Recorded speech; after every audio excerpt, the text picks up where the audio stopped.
वालेकुम। आज आप अंदाज़ा कीजिए कि पार्लियामेंट में तकारीर हुई हैं और ये तकारीर ने धमकियां दी चीफ जस्टिस ऑफ पाकिस्तान को, और खुलकर धमकियां थी। इसाक डार आया और उसने आकर कहा कि जो मर्जी हो जाए। चीफ जस्टिस को खुलकर धमकियां देता रहा। वो कहता जाओ जो मर्जी हो जाए, हम किसी सूरत पैसा नहीं इशू करेंगे, ये अवाम का पैसा है। तुम कहते हो पैसा इशू कर दें, नहीं करेंगे हम पैसा इशू।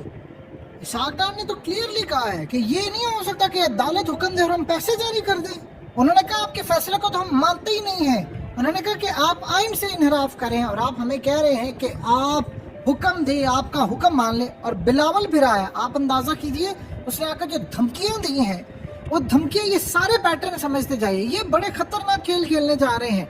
वो धमकियां क्या है? धमकियां उन्होंने आकर दी हैं और आकर बिलावल साहब कहते हैं कि जी तौहीन पार्लियामेंट हो गई है। ये पाकिस्तान की तारीख में पहला वर्ड सुना है। कहते जी तौहीन पार्लियामेंट हुई है। तौहीन पार्लियामेंट के ऊपर अब इनका प्लान है सजा देने का, यानी पार्लियामेंट का कानून, यानी सुप्रीम कोर्ट ने फैसला दिया और पार्लियामेंट ने उसको रिजेक्ट कर दिया और फिर सुप्रीम कोर्ट उस पर फैसला दे रही है, तो सुप्रीम कोर्ट तौहीन पार्लियामेंट कर ही रहा था, उसको सजा मिलेगी। और वो धमकियां दे रहा है कि अवाम का पैसा हम क्यों देने थे। ये जिसके बाप के रग रग में, इसकी अपनी रग रग में करप्शन का, हराम का माल घुसा, ये अवाम का पैसा नहीं है। तकलीफ इनको ये है कि कोई और इनको चाबी दे रहा है पीछे से और ये काम कर रहे हैं। और अब आप अंदाजा कीजिए, ये तकारीर नहीं है, ये लड़ाई करने जा रहे हैं, खून खराबा खाना जंगी की तरफ ये मुल्क धकेलने जा रहे हैं। ये कहते थे पार्लियामेंट, इस पार्लियामेंट में जहां पर तहरीक इंसाफ की मेजोरिटी है, वहां पर अगर वो है नहीं, तो इस पार्लियामेंट की कोई औकात नहीं है। आप देखिए, साथ ही साथ रिजवी ने और तहरीक लब्बैक ने ऐलान कर दिया है कि 11 मार्च को हम निकल रहे हैं लॉन्ग मार्च के लिए, और उसके बाद एहतजाज और फलाना और ये सब कुछ है। आप एक बात बताइए, ईद खत्म हो गई है, आप आज मार्च क्यों नहीं करते? आज आप मार्च करें महंगाई के खिलाफ, कल परसों चौथ आप जाए मार्च करें, और मार्च का 2-3 दिन हो आपने करना करें। इलेक्शन से 3 दिन पहले इनको कौन लॉन्च कर रहा है? देखिए, दो चीजें आप ध्यान में रखिएगा। इमरान नियाज़ ने इनके बारे में क्लियरली कहा है, उन्होंने कहा है कि इनको एस्टैब्लिशमेंट ने लॉन्च किया है और एस्टैब्लिशमेंट के इशारों पर ये नाच कर खेल खेल रहे हैं कि 14 तारीख को इलेक्शन है पाकिस्तान में और इनको लॉन्च कर दिया गया 11 तारीखों के 2-3 दिन मार्च में करते करते पूरे मुल्क में फसाद मचाने के लिए निकल पड़े। देखिए, तहरीक लब्बैक को अपने ऊपर से दाग धोना पड़ेगा, आज तक धो ही नहीं पाए। उनके बारे में मशहूर है कि जब उनको ऑर्डर आते हैं वो निकल आते हैं भाई। अब इस सूरत हाल में ये, यानी आप यहाँ से अंदाजा कर लें कि उरिया मकबूल जान ने इनको कहा था कि पूछे इनसे कौन से नामालूम लोगों की इनको कॉल आई थी। उसने कहा था कि दाता दरबार में आपने निकला और बाद में उससे फोन बंद कर दिया था और उसके बाद वो फसाद हुआ, लड़ाई हुई। ये अब तक आप ये छोड़ दें, ये बातें, ये फलाना, ये दीन का, ये सारा कुछ देख लिया लोगों ने। अब लोगों की आंखें खुल चुकी है। अब आकर बताएं ना, यानी इनसे पूछा आपने पंजाब में इलेक्शन है लड़ना, यानी आपको तो चाहिए ये कहें कि भाई हम इलेक्शन लड़ना चाहते हैं, हम आएंगे लड़ने के लिए। आप 11 मार्च को आ रहे हैं। अब खुदा न खासा इनके मार्च के अंदर, अल्लाह कभी भी ना करे, कोई हालात खराब हो जाते हैं, उसकी आड़ के अंदर कोई इमरजेंसी मुल्क में लगा दें कि जी देखिए ना, हम तो कह रहे थे मुल्क के हालात खराब है, वो देखे ना ये फलाना हो गया, और उसके बाद इमरजेंसी लगा दे मुल्क के अंदर के जी देखे ना मुल्क के तो हालात खराब है, इलेक्शन के काबिल हमने तो पहले रिपोर्ट दी हुई थी। आपको भाई निकलने की जरूरत क्या है? इलेक्शन हो, इलेक्शन के बाद आप निकले या पहले निकले, आपको तो चाहिए इलेक्शन में पार्टिसिपेट करें और पार्टिसिपेट करके आप जीते, सीटें जीते, पता चल जाएगा सबको क्या मामला है। अभी तक एन मौके के ऊपर हम आ रहे हैं एहतजाज के लिए, उधर से आप अंदाजा कीजिए इन्होंने रशिया से सस्ता तेल का ऑर्डर दिया है। अब प्लान क्या चल रहा है कि ये बाहर निकलेंगे, उधर से रशिया से सस्ता तेल आएगा, उसकी आड़ के अंदर तेल सस्ता हो जाएगा, तो फिर उसके बाद ये कह रहे देखा ना हम तो एहतजाज के लिए निकले थे, ये मामला हुआ। ये तमाशा चल क्या रहा है? यानी ये हो क्या रहा है कि अचानक आप इतनी सूरत हाल खराब कर रहे हैं? देखिए, एक चीज बड़ी क्लियरली खुलकर सामने आ रही है जो बड़ी खतरनाक है, वो ये है कि आप मुल्क को फसाद की तरफ लेकर जा रहे हैं। कौन कौन लेकर जा रहा है? जो इलेक्शन करवाना चाहते हैं मुल्क में, जो इलेक्शन रोकने के लिए फसाद मचाने को तैयार है, जो पार्लियामेंट में खड़े हुए तकरीरें कर। इस पार्लियामेंट की क्या औकात है जिसमें अक्सरियत जमात ही नहीं है? आपने अवामी मुस्लिम लीग को, मुजीबुर रहमान को दीवार से लगाया, आपका मुल्क टूट गया।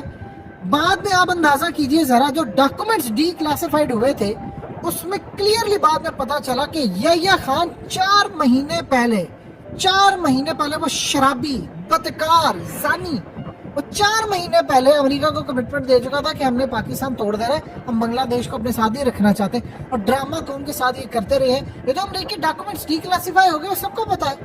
اور بعد میں پتا چلا قوم کو کہ کیا ہوا، تو وہ تو اس کو کہہ چکے تھے بھائی ہم نے تو ملک الگ کر لینا، اور قوم کو کہتے رہے جی ہم لڑنے کے لیے جا رہے ہیں۔ یہ آپ نے حال کیا ہے، آج تک ملک توڑ دیا، کسی کو سزا ہوئی ہے؟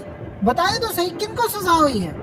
یعنی اس صورتحال کے اندر آپ دیکھ لیں، آپ ملک کو تباہی کی طرف لے کر جا رہے ہیں، اور کوئی آپ سے پوچھنے والا نہیں ہے کہ چل کیا رہا ہے، ملک کی صورتحال کیسی ہے، الیکشن کیوں روکے جا رہے ہیں۔ آپ اندازہ کیجئے وہ آگے سے اسحاق ڈار کہتا ہے کیوں دیں تمہیں پیسہ، ہم یہاں پر ڈیسائیڈ کریں گے عوام کا پیسہ، تم یہ، یعنی ہم مانتے ہی نہیں ہے قانون کو۔ آپ بتائیں، آپ انارکی کی طرف ملک کو لے کر جا رہے ہیں، صرف ایک عمران خان کی وجہ، وہ رجیم چینج آپریشن سارا ناکام چکے ہو گیا، بجائے کہ غلطی معافی مانگ کر آپ پیچھے ہٹ جائیں کہ وہ اس بدبخت انسان اور ناسور جنرل باجوہ کی وجہ سے پورے کا پورا ملک کا بیڑا گرک ہو گیا، بجائے آپ پیچھے ہٹ جائیں، بجائے آپ یہ کہیں کہ جی ٹھیک ہے ہم اس صورتحال میں نہیں جانا چاہتے، غلطی ہو گئی ہے، غلطی سدھار لیں، ملک کو آگے لے کر چل رہے ہیں، نہیں اس پر ڈٹ گئے ہیں، وہ لندن پلان پورا کرنا ہے۔ وہ نواز شریف نے بالکل دو باتیں کی، اس نے کہا یا تو الیکشن ملتوی کرواؤ 14 مئی کے، یا پھر مجھے جتواؤ۔ دو آپشن ہے، جتوا سکتے نہیں، 10% پاپولیرٹی کے ساتھ آپ کسی کو کیسے جتوا سکتے ہیں؟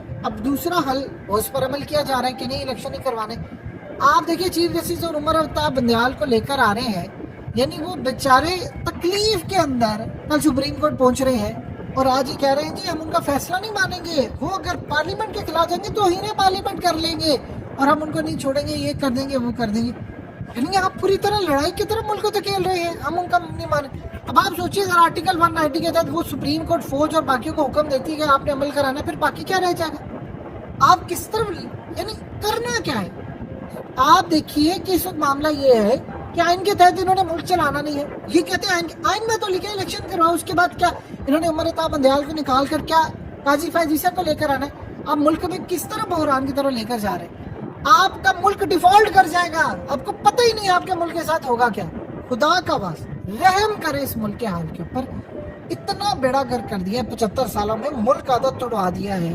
انڈیا کو دیکھو، انہوں نے انڈیا کو دھمکیاں دی، اور انڈیا آگے سے کیا کر رہے ہیں، وہ ایپل کا سٹور کھول رہے ہیں، مودی آگے سے کہہ رہا ہے کہ جی ہم آئی ٹی کے اندر آگے جائیں گے، ہم آئی ٹی کے پروڈکٹس یہاں پر لے کر جائیں گے، بڑی بڑی کمپنیاں لے کر جائیں گے، اور ہم کہہ رہے ہیں ہم انڈیا کا یہ کر دیں گے وہ کر دیں گے۔ حالت یہ ہے 75 سالوں میں آپ ان کی 1 انچ زمین نہیں لے سکے، کشمیر آپ نہیں آزاد کروا سکے، اور آپ نے آدھا ملک توڑوا دیا، اور ایک توڑوانے کے بعد بھی ٹٹائی کے ساتھ ہم یہ کر دیں گے ہم وہ کر دیں گے۔ اور بھائی مقابلہ کرو اس کا معیشت کے ساتھ، معیشت میں جا کر اس کو ہرانے کی کوشش کرو، جابس کریٹ کرو، بتاؤ ان کو ملک کتنا خوشحال ہے۔ ہماری حالت یہ ہے کہ پچھلا گوا دیا اور اگلا ہم سے سنبھل نہیں رہا، اور باتیں دیکھ لیں ہم نے آسمان سے تارے توڑ کر لانے ہیں، اور اوقات یہ ہے کہ آپ کو منہ لگانے کو تیار نہیں، پیسہ دینے کو آپ کو تیار نہیں۔